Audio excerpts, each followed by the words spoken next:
and welcome back again. Yeah, I'm doing multiple videos, so this scene will look very familiar to the last video I did. And there's bits of fluff floating around everywhere. My name is Sam. This is By Hook or By Needles, and it is another one of those videos where I'm going to show you 10 patterns. Once again, I do not own all these patterns. I use these patterns for myself for inspiration, just to look at, because there's such beautiful work out there, and I want to share some of that with you. Some of these patterns I might not even want to ever make, but I save them to show you, so that you might like them. You might say, oh yep, I'm going to go to the description box where the link will be for the pattern, and you might go and purchase it or download it or whatever the case may be. Okay, so I've got a lot of patterns stored on my Ravelry favorites list, but not all of them are my favorites. But they are ones that, I think might interest some people. So, let's get on with the discussion, or the showing and telling. So, this first one is one that I would do, because I've done the similar stitch before. This is called Dancing Skies Shawl by Michelle Krause. Now, as you can see, she's using drop stitches in knitting. It's a very simple process, the drop stitch. It can get a little tricky with tension. You do need to make sure that you're yarning over or wrapping the needle consistently the same each time. You don't want to go too loose or too tight, because then you might get inconsistent results, but that would be fixed with a bit of blocking. But I love this one because it's called Dancing Skies, and I do see the Aurora Borealis there, and I think that's a pretty one. Link is below. Now some of these are going to be more complex. I tend to look at a lot of complex patterns, not necessarily because I can necessarily do them all, but because I would love to be able to one day have the skill to do them all. And this one is one that is a little bit of a mixture of easy and not so easy. So let me show you. This next one is called, get the thing out, Budding Brioche, and it's by Jennifer Shields Toland, and I would say, yeah, it is for the budding brioche maker or knitter. So if you've not done a lot of brioche before, this might be ideal, because it's very simple brioche worked in rows, which are sort of broken up or intercepted with normal, looks like garter stitch rows. Yeah, it looks like garter stitch. So it's not all brioche, so you're not going to be overwhelmed with all the brioche. It's got a bit of garter stitch in there, which is really simple to do. And then right at the very end, and you wouldn't have to do it if you found it too complex to do, is a border of brioche, what would you call them? Points. So there, that one's called Budding Station. No, it's not. Budding Brioche. I said Budding Station before. I think it's the name of a brioche blanket. Possibly by the same person, who knows. But, yeah, if you're the sort of type of person who's never tried brioche, this might be somewhere to start. Because, like I say, it'll teach you how to increase and decrease with your brioche. But it'll also give you a break from the brioche with simple garter stitch in between. So that one is well worth having a look at. The next one, now this sounds like a familiar name, and I'm worried that I've shown this as a blanket when it's not a blanket, which is highly possible. I mean, I get things wrong all the time. But it's called the Anisah. The Anisah? Now that rings a bell. So I really do hope I didn't throw it in with the knitted blankets? I probably did. And if I did, my apologies. We all stuff up occasionally. This one, though, is Anisah, and Anisah. It is a knitted, obviously, as you can see, shawl. It is got cables in it, as well as a bit of lace work. So if you are new to cables and lace work, this might be something you might want to try. It's mostly garter stitch, once again, something really easy that new knitters or basic knitters like to try. But it's got a lot of, I say a lot, it's got a little bit of lace, which is, the lace actually looks very similar to one of the stitches I've done, which I call the lace stitch with no name. No, it's not that one, it's another one. Open stitch, I think it is. Open work stitch. And I've done a tutorial on that. And then it's got, I think it's called the horseshoe cable down the, which you can see between the two panels of lace. So that's very pretty. I would do this all in one color as it's done here, or perhaps do the garter, the body of the garter, in one color and maybe the lace and the cable in another. But you don't want to be doing too many colors in this one, because it would it would ruin it. You wouldn't see the pattern, and that's what most of these are all about. It's about the pattern. Oh dear, I've got all these pop-ups. Now this is actually worked in a fingering weight, but looking at the yarn, I'm not seeing fingering weight when I look at the picture. Some of the pictures, if you go to the Ravelry and have a look, you will see, yeah, that's fingering. But this one looks like it's done in a worsted, a 4 weight or a Aran weight or a 10 ply. It looks rather thick. But anyway, this is called the Ashton Shawlette. It's a sort of small shawl, which I suppose you could almost use as a scarf. Once again, this is something I would probably want to do all in one color, but I love the leaf motif designs at the edges. Very, very pretty, and very pretty little points at the end as well, just to give it a little bit more sort of style. Now the next one, just a moment, sorry, I got a cough again. Apologies again. Now this one is one that Lara from Mad Mimi's Crochet and Farming showed.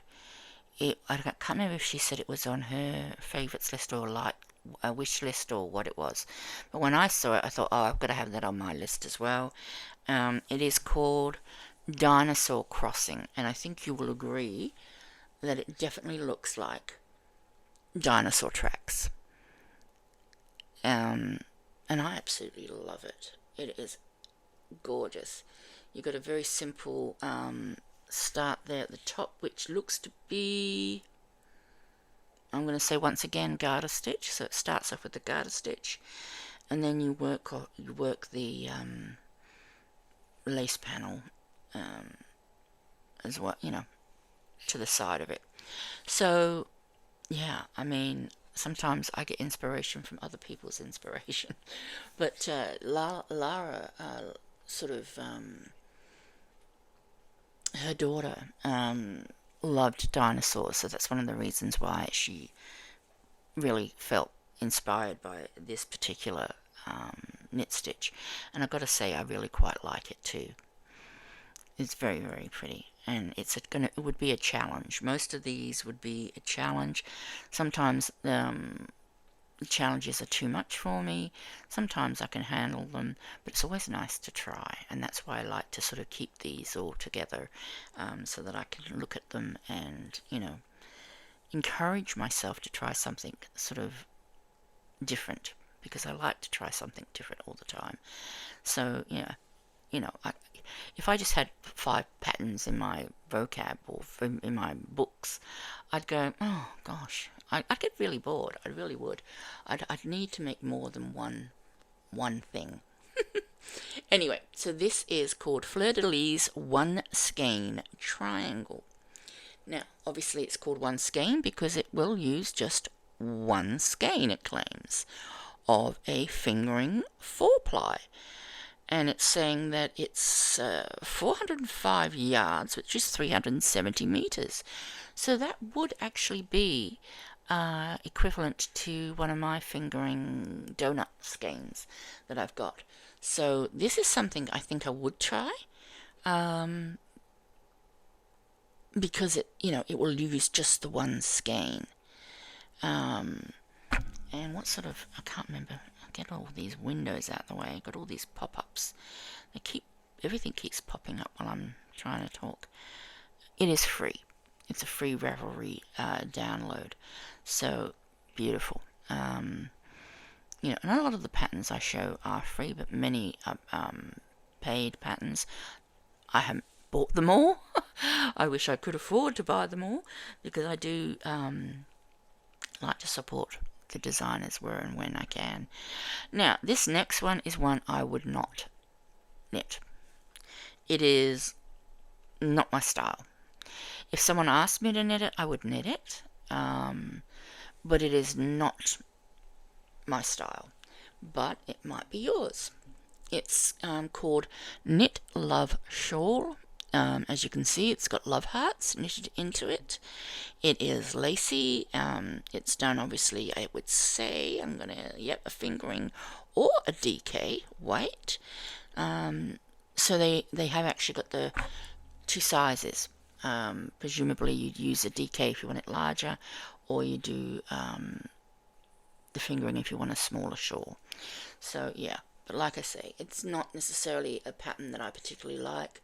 And as I've said before many times, I do not hold, I do not have, not every pattern in my list is something I would want to make, but I see them and I think someone out there might like it, and that's why I'm trying to show them to you, just to give you a little bit of inspiration as well. Now this one is by Abigail Phelps, Phelp, and it is a paid pattern. It is huge, and it is done in fingering lace weight. It's done in a 2-ply. A 2-ply, which and you're using a 3.5 millimeter hook or needles. And it needs like almost 3,000 yards. It needs over 2,500 meters. So it's another one of those. It does say there's 2 sizes available, small and large, but you will see from the picture I'm going to show you that it is really large. And keep in mind, this is in a 2-ply. It is in a really tiny lace, but it is stunning, and you can sort of wear it as a shawl. I'm guessing you could probably use it as a blanket. Did I have it as a blanket? Did I put it in my blanket list? I think I might have put it in my blanket list. See, I'm duplicating them. They inspire me so much, I'm probably duplicating. I've got a feeling I did put this in my knitted blankets section. But that's okay. It's also a shawl. There you go. It is also a shawl.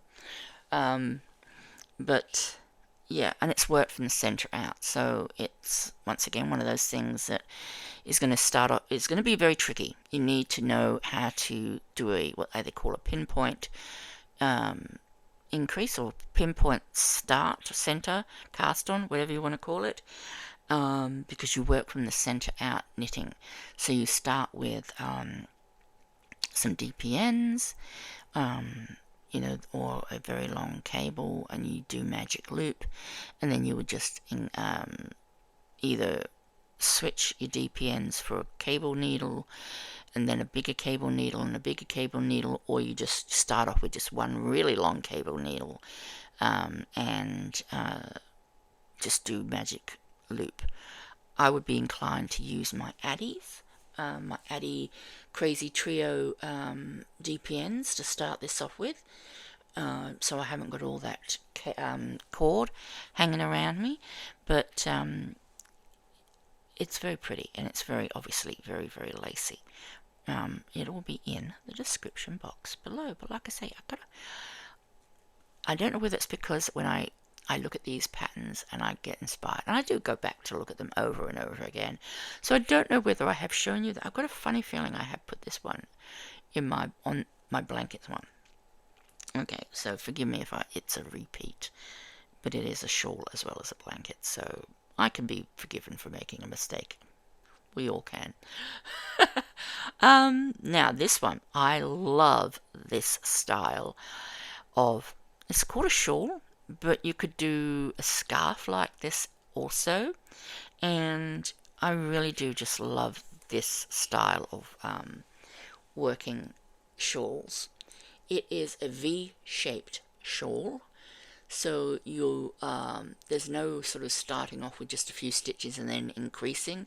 I don't think. Maybe there is. Maybe it does. Doesn't look like it.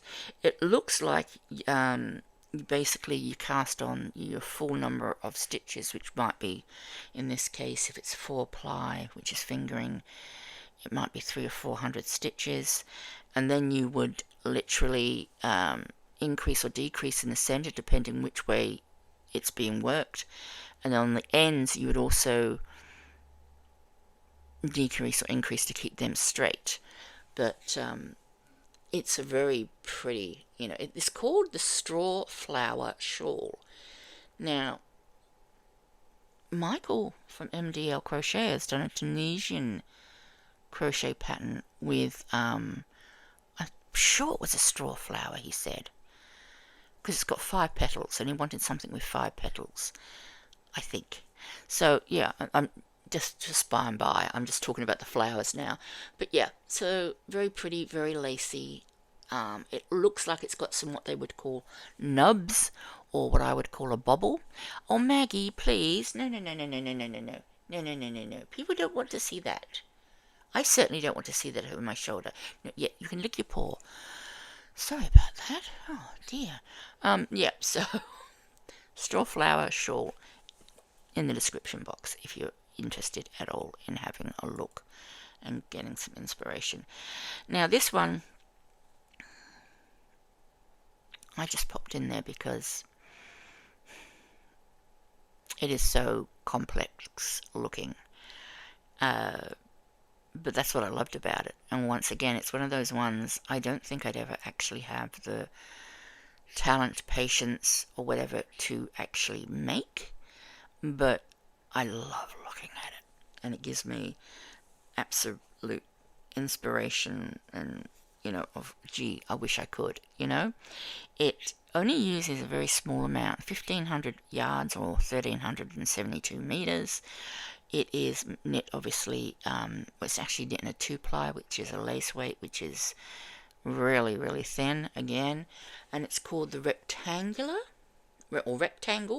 Lace Shawl Victoria. Now, I don't know whether the name Victoria is because of the person's name Victoria, or whether it's meant to mimic sort of a Victorian type pattern, but it is really, really pretty, and that one would take you a very, very long time to make as well. But once again, I popped it in my favorites because I just thought it's just beautiful to look at, and I really appreciate the work and effort that go into these. It is a paid pattern, so I haven't bought it. I've just got it to look at and share with you. So that is the 10th of the last knitted shawl. Let me know what, if any, you want next. I mean, put in the comments section. What would you like me to look up for you next? Would you like me to give you some scarf patterns, some jumper patterns, in both knit and crochet, of course? What sorts of patterns? Lacy, cable, bit of both? I mean, I can just keep going with what I've got in my favorites list, and I could just keep searching for more stuff, which is what I tend to do. You know, if I get sort of inspired and I want to look for something interesting, I just go to Ravelry and I start with, okay, am I looking for crochet or knit? And then start with that, and then I go, okay, what do I want? Scarves, okay, scarves. And I just select and choose that way. That's the point too. Who knows how to use Ravelry filters really well? If you don't, let me know, and maybe I'll do a video on how to use Ravelry filters so that you can really pinpoint down what you're looking for, so you can find the sorts of patterns that you really want to find. But thanks for watching anyway. I really appreciate it. Once again, don't forget your thummies, and yeah, let me know which one was your favorite, and I'll say bye for now.